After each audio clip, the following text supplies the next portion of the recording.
raking at today is on some of the portion of this pasture that was root plowed. And the first video that we got out here was on some grub ground.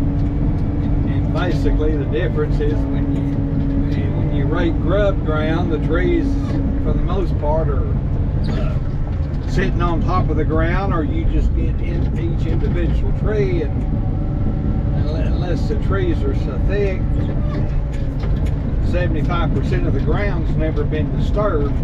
Well, this being root plowed ground, it rakes a little bit differently because every foot of this ground was disturbed.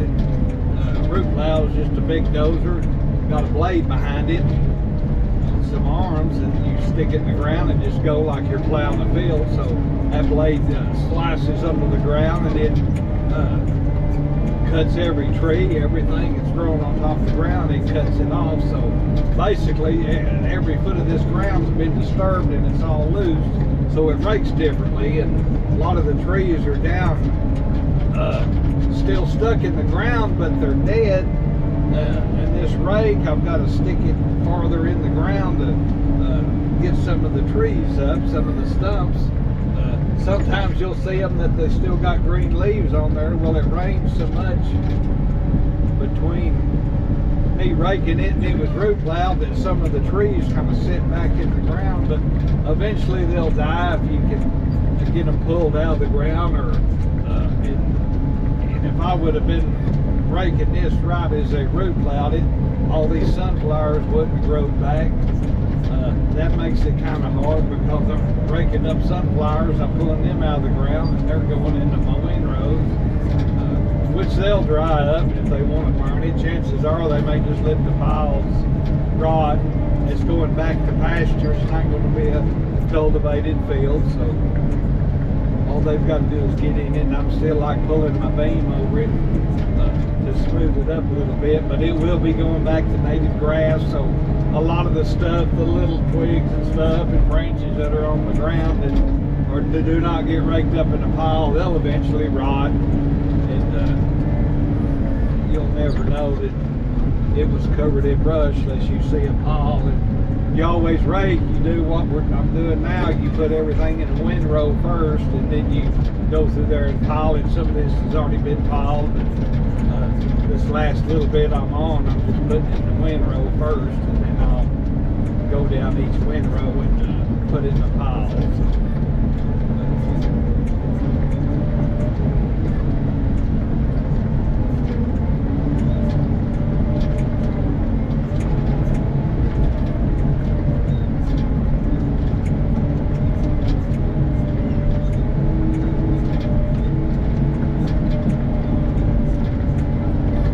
Been trying to rain all morning long, and I just finally quit. So I was going to start videoing early this morning, and the wind is, I couldn't see out of it. I finally got the dust and dirt knocked off of them. It was raining just enough, the dust stuck to the windshield, the doors where you couldn't see out. Everything was dirty, but I got them cleaned up a while ago. So.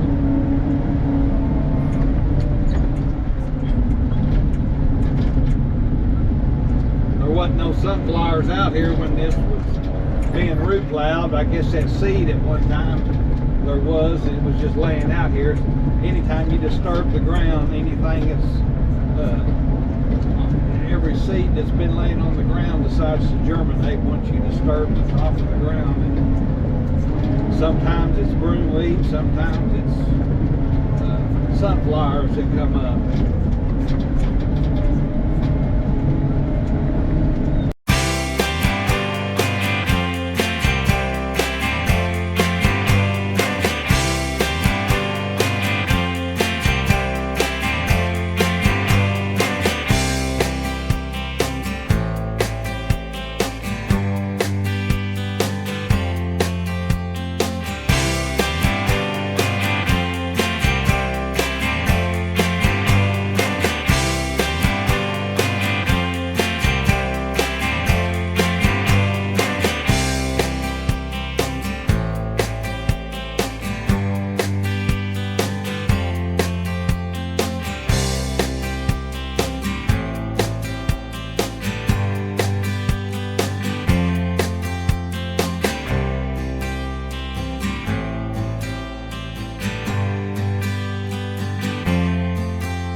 raking root plowed ground, you usually try to go at an angle across the way they root plowed it. A lot of times if you go with the same direction that they root plowed it, your rake will kind of get underneath it and you'll just start piling it up like you're pushing dirt. When you go crossways, it kind of holds you up on top of it. Usually it's worse if you're raking it right after it's been root plowed. This ground's pretty well set up again because it rained so much after they root plowed it there for about 3 months. That's why it's got a lot of vegetation on there. If it doesn't rain very much, a lot of times the grass won't grow because it's been cut, the roots have been cut underneath it and everything. But it's just been an exceptional wet year this year. That's how come this thing growed back the way it did before it could be raked. So it makes it a little harder to rake it, but it'll still be all right for what they're going to do with it. They've got plenty of time to kind of get it in shape. They may come out here with a little disc and pull over it, and I'll drag it once, and they may drag it again before they spread their seed on it.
see, I've been welding.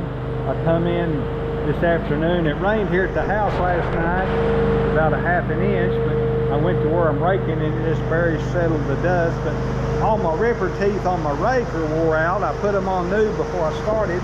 So what I'm doing, I'm putting some hard surface on these right here before I put them on there to see if I can get it a little bit more wear out of them. I usually do that on my cutting edges. Now these are some teeth that go on the back of the bulldozer, ripper teeth, all hard surface them. But what I'm using a sturdy build-up rod. It's a hard facing rod to put on them, and that's what it looks like right there. But I thought I was going to get some more wear out of them teeth before I started, but they've raked about 300 acres and they wore plumb through. I'll show you what they look like after I took them off. I got one here that I hadn't built up yet. This is what they look like when I pulled them off. They've already got holes wore in them and starting to wear in them right here. Right there. And what happens if you wear that too much and it hits the shank, it loosens it up and they won't stand still. But this is what they look like when I put them on brand new. So you can see how much wore off of them from when they's brand new. They go like this when they go on the ground. It goes taut, but that's how much is wore off of these teeth in about 300 acres. That's quite a bit of metal that's gone. But anyway, that's why I'm going to put some hard surface on them. I like this one right here, and see if it'll last a little bit longer. I'm in some root plowed ground now, and that seems to be a softer ground, but where I grubbed, it's just like concrete, and them teeth are just constantly sliding across the ground, and it just peels that metal off. So anyway, that's what we're doing today, and when I run them a little bit, I'll look and get some video of that and see how they wore. I put a little bit different on each one of them. And a matter of fact, I got a little bit too much on one end and it burned a hole in one, so I went to putting less and less. It doesn't take much really to keep them where they don't wear out so fast. They're not ripping rock or nothing. They're just running in dirt, so maybe I didn't need to put as much on that one as I did. But anyway, when we'll start back raking Monday, and I'll put these teeth on there, and we'll get some videos, and I've got some videos of me raking that brush and everything. So until we talk again, this is Dunsmore Moving Dirt. Y'all have a blessed day.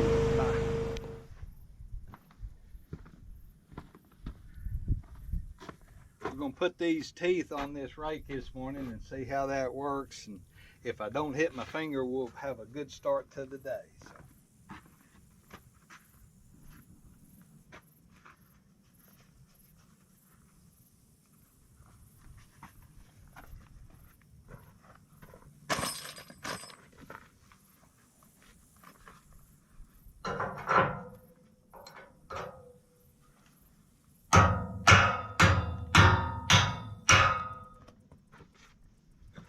So far, so good.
that went better than I thought.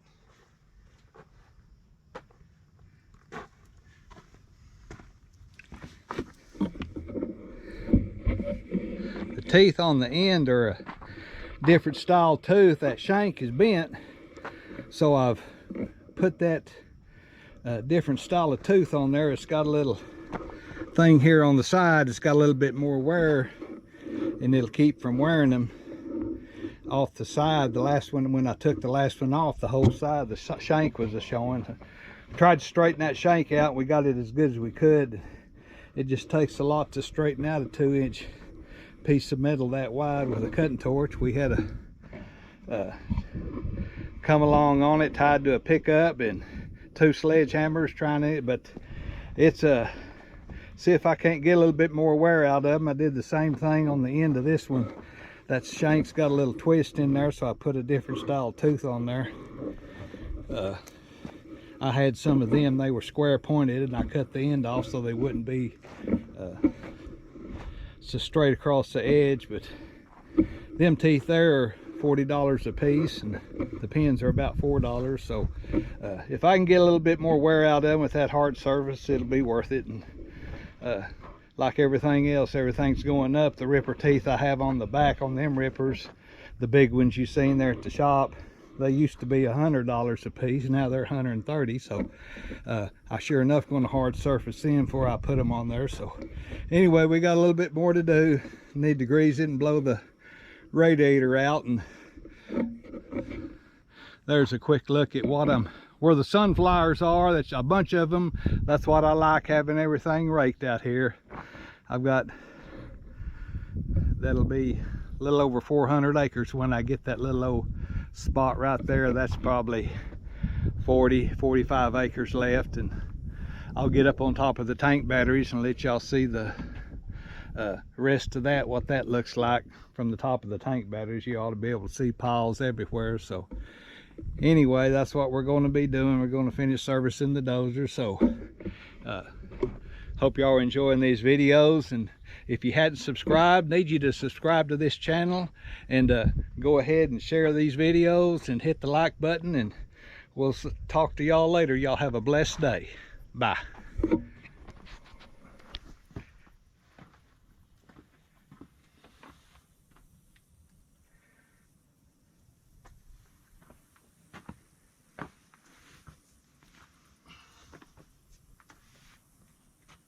If you've ever had to take one of these loose on a John Deere bulldozer, you know it's not a light thing.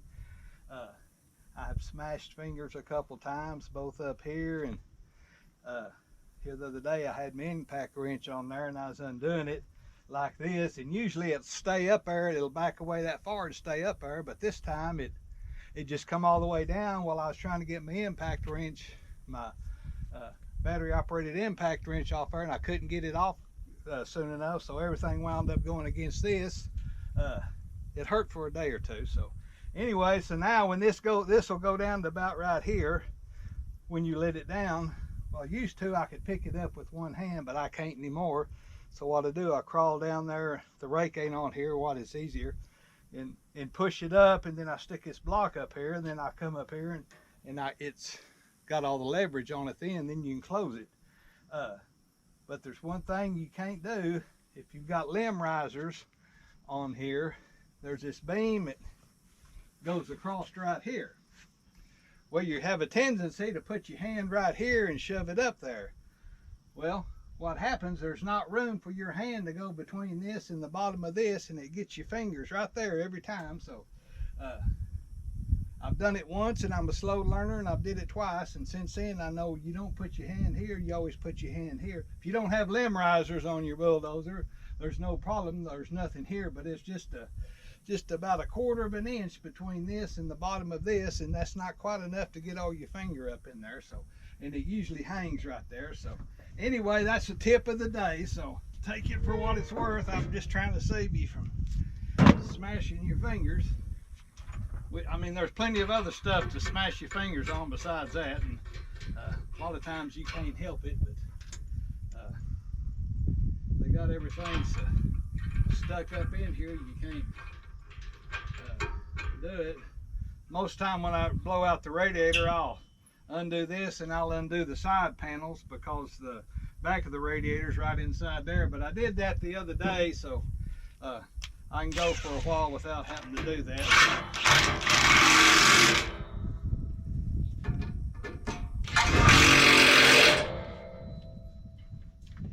But anyway, I've got that done. I'm going to grease it and get an air conditioner. It's pretty humid out here this morning. It rained Saturday, so we'll talk to y'all later. Bye.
rake up now. I guess I was going to do it while it's cooler of a morning, but I want to take it in this evening, so I'm going to load it up. It's kind of like unloading it.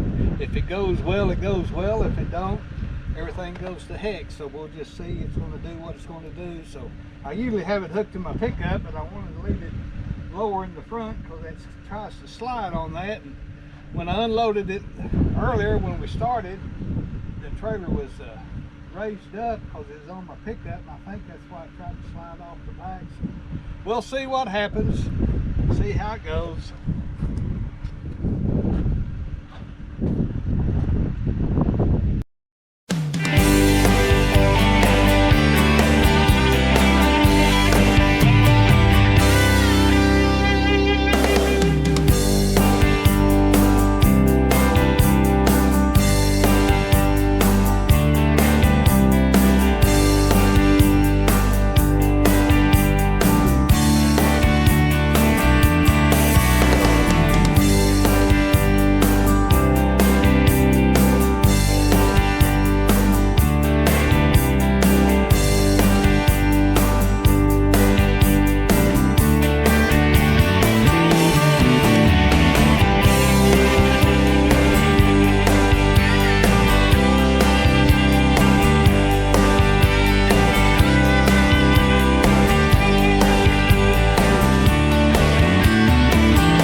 Well, I guess I'm gonna start filming it more often because that was about the easiest it's ever loaded up. But anyway, all I gotta do now is just tie up my poles that I set up there and move my motor grader and hook it to the pickup. So maybe I just ought to start filming it more often then. So thank y'all for watching. Talk to you later.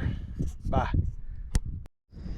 Well, I thought I'd give you one quick look at what it looks like after it's been raked and piled and pulled the beam over. So that pretty much winds up this project. It's been a long one.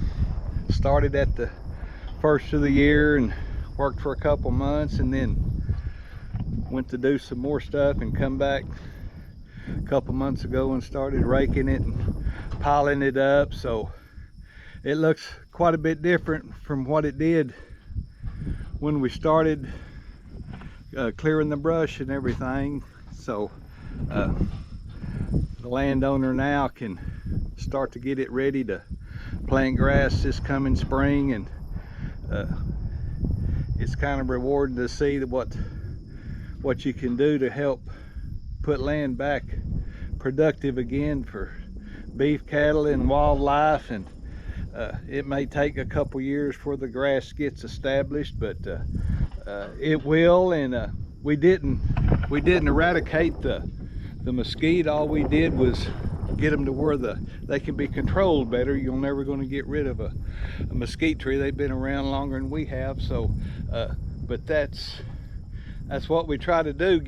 They're easier to control when they're little, and before they get so thick they take over all your country. But like I say, there's seeds on the ground, and a cow will spread them, or just running over it with machinery breaks the outside part of the seed, which is real hard, and if it passes through a cow's digestive system, the acid in their stomachs breaks the seeds down. So you'll see them start to come back next spring, but you can control them once they get thinned out and everything. So anyway, this is just a part of what we do every day, and what I've done for the last 50 years is try to put land back and make it productive and conserve the soil and water. So if y'all enjoy these videos, just subscribe to them and share them with your friends, and we'll talk to you next go around. Bye.